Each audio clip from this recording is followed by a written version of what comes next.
Hey guys, welcome back to my channel Aarti natural. जय भोलेनाथ की। कैसे हैं आप सब लोग? आई होप आप सब लोग अच्छे होंगे, खुश होंगे, मस्त होंगे। तो सुबह का टाइम है ये और मैं बना रही हूँ घी। एक साइड दूध पक रहा है और एक साइड घी बना रही हूँ। ये घी ना 1 डेढ़ महीने हो जाता है मलाई इकट्ठा करते करते, क्योंकि हम लोग जहाँ से दूध लेते हैं उस दूध में बहुत ज़्यादा मलाई नहीं निकलती है, ज़रा ज़रा सी निकलती है। इस वजह से बहुत टाइम हो जाता है, 1 डेढ़ महीने हो जाता है तब जाके मलाई इकट्ठा हो पाती है। उसके बाद मैंने निकाला मलाई से मक्खन और फिर इसको पका रही हूँ और इसको पकने देंगे। एक साइड दूध पक रहा है, इसको पकने में बहुत टाइम लगता है। और ये पकते पकते ना जब बिल्कुल इसका कलर चेंज हो जाएगा, और ये अभी तो ये ना मट्ठा जैसा हो रखा है। और ये घी जो है ये चुपड़ने के लिए घर के लिए मंगाती हूँ मैं। अलग से आता है ये घी, और ये भी घर से ही किसी के मंगाते हैं, डेयरी वाले के घर से ही मंगाते हैं। तो ये घी भी बहुत अच्छा रहता है, अच्छा पका होता है। और पैकेट वाला घी ना हम लोगों को चुपड़ने में बिल्कुल भी अच्छा नहीं लगता। सो मैं पैकेट वाला कभी भी यूज नहीं करती। हाँ, बाई चांस अगर व्रत है और कुछ बनाना है, पराठा पूड़ी, तो भले यूज कर लें, बाकी रोटी चुपड़ने में कभी यूज नहीं करती। और इधर देखिए पकते पकते घी पक चुका है और थोड़ी देर इसको और पकाऊंगी, ज़रा 2 मिनट 3 मिनट के लिए। तो ये ना जो बबूल जैसा छोड़ रहा है ये भी छोड़ना बंद कर देगा। और ये घी ना मैं रखती हूँ पूजा घर में। पूजा घर में दीपक जलाना होता है सुबह शाम, क्योंकि 1 डेढ़ महीने अगर पूजा मलाई चुहाओ तो उसमें ना बदबू सी थोड़ी बहुत बन जाती है, तो वो खाते नहीं हैं। वो पूजा घर में रख देती हूँ और उसी से दीपक वगैरह होता है। और मैंने बनाया है पोहा, तो पोहा यहाँ पे मैं खा रही हूँ। मैंने सबको दे दिया था, मैंने भी खा लिया था। ये सुबह का बना पोहा है तो खा लिया था मैंने। और ये देखिए घी को मैंने अच्छे से छान लिया है, ज़रा सा बचा है कढ़ाई में महिरा के साथ, तो इसको ना मैं तिरछा करके रख दूँगी, जिससे घी नीचे आ जाएगा और महिरा ऊपर हो जाएगा। तो ये देखिए घी बनके एकदम रेडी हो चुका है और बहुत ही अच्छी खुशबू आ रही है इसमें। मलाई थोड़ी महकने लगती है, लेकिन घी जब बन जाता है, पक जाता है, उसकी खुशबू बहुत ही अच्छी आ रही है। Hello guys, welcome back to my channel Aarti natural. So कैसे हैं आप सब लोग? आई होप आप सब लोग अच्छे होंगे, खुश होंगे, मस्त होंगे। और यहाँ मैं भी अच्छी हूँ। तो गाइस इस समय मैं वीडियो नहीं ज़्यादा बना पा रही हूँ, क्योंकि अभी ना कुछ गेस्ट पीछे चाची सास रहती हैं और मैं अभी कहाँ जाने की तैयारी कर रही हूँ। तो देखिए साड़ी पहन लिया है मैंने और कंघी भी कर लिया है। तो अभी मैं जाने की तैयारी कर रही हूँ और पीछे चाची सास रहती हैं। तो उनके यहाँ भागवत थी 7 दिनों से और आज 7वां दिन था। तो कल हवन हुआ था और आज ना आज भंडारा है। तो सुबह से तो नहीं गई, अभी शाम हो चुकी है, क्योंकि उनके यहाँ मेहमान आते हैं तो फिर वही मेहमान अपने भी हैं। तो फिर अम्मा पिताजी मतलब मेरे सासू माँ और ससुर जी वो भी यही हैं, देवर भी यही हैं। तो उनसे भी मिलने कई लोग आते हैं, जो वहाँ पे आते हैं वो यहाँ पर भी मिलने आते हैं। घर के पीछे ही उनका घर है, तो मिलने आते हैं। तो जैसे वो लोग आ गए, घर का काम तो हो ही जाता है साथ में। जैसे वो लोग आ गए तो उनसे थोड़ी चाय नाश्ता का इंतज़ाम भी करना पड़ता है। तो मैं सुबह से वहाँ नहीं जा पाई, और इसी तरह मैं ज़्यादा ब्लॉग भी नहीं बना पाई 6-7 दिन से, क्योंकि सभी लोग घर में भी थे और मेहमानों का आना जाना। फिर वहाँ भागवत थी तो भागवत में भी भागवत सुनने चली जाती थी दोपहर में, तो हल्का फुल्का ब्लॉग बना पाती थी। तो मैं ब्लॉग नहीं ज़्यादा बना पाती थी। और आज भी पूरा दिन सोची कि मैं कल के वीडियो कल अपलोड करने के लिए आज ब्लॉग बना लूं, लेकिन आज भी पूरा दिन घर में रही लेकिन ब्लॉग नहीं बना पाई। ऐसा नहीं था, घर के काम तो वही थे, चाहती तो ब्लॉग बना लेती, लेकिन वही होता है ना कि सबका कोई आना जाना लगा है, इसलिए ब्लॉग नहीं बन पाया। तो जितना बना उतना ही आप लोग देखिएगा। तो यहाँ पे दोनों बेटियाँ रेडी हो चुकी हैं, आंसू भी रेडी हो चुकी है और रानू भी रेडी हो चुकी है। और ये देखिए बाल इतने झड़ रहे हैं ना कि कुछ बता नहीं सकती, बहुत ज़्यादा झड़ रहे हैं। और यहाँ पे देखिए रानू बैठी है, कल इसको ना चला जाना है इंदौर, तो अब इसकी भी कल तैयारी होगी। आज पैकिंग ये भी कर रही थी, अब कल ये भी चली जाएगी। और आज तो मेरे पास ये भी रहेगी, वो भी हाँ वीडियो देख रही, फोन चला रही है। और ये देखिए और अभी हम लोग जा रहे हैं, 6 बज चुका है, आप लोग देख सकते हैं। घड़ी कहाँ गई, वो लाइट की वजह से घड़ी में दिख नहीं रहा।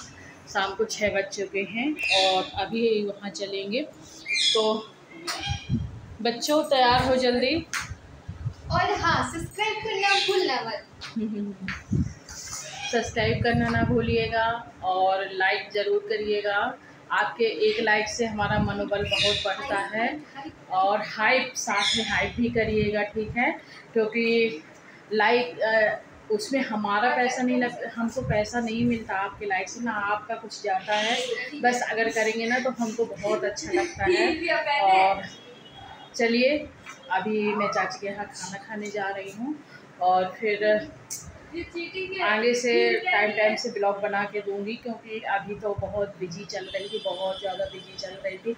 और इस समय ना बारिश भी 2 दिन से हो रही है, तो गर्मी उमस टाइप की हो रही है। खैर घर के काम तो लगे ही रहते हैं, थोड़ा टाइम अपने लिए भी निकालना चाहिए। तो चलिए फिर मिलते हैं। और हाँ देखिए मैंने साड़ी पहनी हुई है और कंगन, साड़ी पहनी हुई है मैंने महरून, और कंगन पहने हुए हैं पीले, क्योंकि महरून जल्दी का ये था कि फिर आके वहाँ से तुरंत तो बदलना पड़ेगा। तो मुझे लगा कि अब कौन तो फुल चूड़ियाँ पहने, तो बस 2 कंगन ही पहन ली हूँ। चलिए फिर मिलती हूँ आपसे, तब तक लिए जय माता दी, जय भोलेनाथ। तो गाइस यहाँ पे मैंने बनाया है पराठा आलू के, और आलू के पराठा बेटी को जाना था तो इस वजह से मैंने शाम को बनाया है आलू के पराठा। और पराठा चटनी नहीं मैंने पीसी थी क्योंकि बहुत जल्दी थी, तो सॉस के साथ ही खा रहे हैं। तो यहाँ पे आलू के पराठा और सॉस खा रहे हैं, बहुत ही मस्त, बहुत ही अच्छे डिलीशियस बने हैं पराठा, खाने में बहुत ही टेस्टी हैं। मैं कभी भी आलू का भरता बना के नहीं आलू में भरती हूँ, आलू को अच्छे से कल्हार के और फिर उसमें मसाले मिला के पराठा में भरती हूँ, तो बहुत ही अच्छी, बिल्कुल ना आलू के पराठों में समोसे जैसा टेस्ट आता है। मैं जब भी बनाती हूँ तो मेरे बच्चों को मेरे हाथ के आलू के पराठा बहुत ही अच्छे लगते हैं। अम्मा भी खा रही है एक साइड, और सबने खा लिया था, मैं और अम्मा बैठे थे खाने, तो खा रहे हैं आलू के पराठा और सॉस। और मैं जब आलू के पराठा बनाती हूँ ना तो बहुत ही एकदम समोसे जैसा मसाला बना के बनाती हूँ, वो बहुत एकदम समोसे जैसे लगते हैं, बहुत अच्छे लगते हैं। तो यहाँ पे मैं आ गई हूँ थोड़ी देर के लिए इस रूम में, और इस टाइम ना इतनी ज़्यादा दीमक हो रखी है ना, मेरे घर में तो दीमकों ने जैसे घर ही बना रखा है। एक साइड की छुटाओ तो दूसरी साइड लग जाती है, दूसरी जगह छुटाओ तो तीसरी जगह लग जाती है, बस यही चलता रहता है। मैं दीमक से ना परेशान हो चुकी हूँ, इतना ज़्यादा परेशान करके रख दिया है दीमक ने। इसी दीमक की वजह से जितने चौखट हैं गेट के, बाहर का तो बदलवा दिया था, लेकिन अभी अंदर गेट लगे हैं, चौखट लगे हैं लकड़ी के, तो वो बिल्कुल खोखला कर दी हैं। और यहाँ तक कि इन अलमारियों के, ये अलमारी मतलब प्लाई वाली नहीं लगी हैं, ये अलमारी जो है, इस अलमारी के अंदर भी दीमक लगी हुई है। मैं आप लोगों को दिखाऊं कि हर चीज़, मतलब बेटा वहाँ पे रख रहा था, अपनी कापी किताबें रख देता था, तो यहाँ पे मैं अभी काफ़ी दिन से इसको साफ़ भी नहीं की थी और सेट भी नहीं की थी। तो बेटा कुछ भी निकालना होता था, रखना होता था, वही देखता था। अब बच्चों को तो इतना ज्ञान होता नहीं है ना कि यहाँ पे दीमक लगी है तो उसको निकाल दे कुछ भी। आज मैंने देखा कि इसमें बहुत दीमक लगी है, तो मैं अभी आके इसको सफाई कर रही हूँ। ये सारा सामान जितना रखा है इसको हटा के और झाड़ू लगा के ना इसकी दीमक हटा के फिर सारा सामान सेट से रख दूँगी। तो अभी आप लोग देख सकते हैं कि ये डलिया देखिए, ये हरछट की डलिया थी।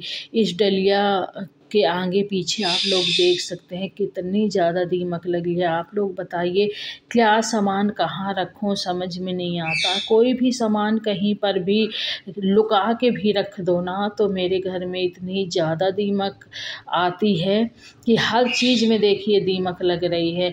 आप कोई चीज़ रख दो और 15 दिन 1 महीना अगर ना देखो कोई चीज़ तो उसमें बस दीमक ही लग जाती है। मतलब चौखटों को तो बर्बाद किए ही है दीमक, पूरी चौखट तो खा ही ली है।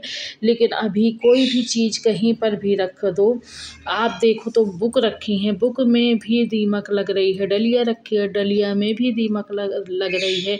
अब क्या क्या चीज़ कहाँ कहाँ मैं लुका रखूँ समझ में नहीं आता। तो हर जगह दीमक लग रही है। तो मैं ना दीमकों से इतना ज़्यादा परेशान हो गई हूँ कि ऐसा नहीं है कि मैंने कई बार दवाइयाँ मंगाई हैं दीमक वाली और डाला भी है, तो उससे 10-15 दिन के लिए तो आराम लग जाता था कि दीमक बढ़ती नहीं थी। उसके बाद फिर वो अंदर से खोखला करने लगती थी। अब आप ही बताइए मैं क्या करूँ?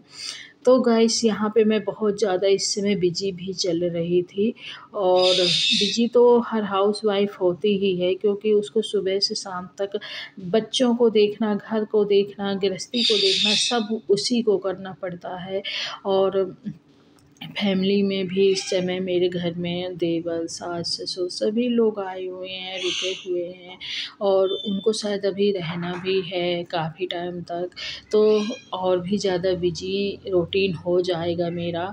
तो इस वजह से मैं ब्लॉग भी जल्दी नहीं इस समय डाल पा रही हूँ, क्योंकि समझ में नहीं आता कि कैसे क्या करूँ।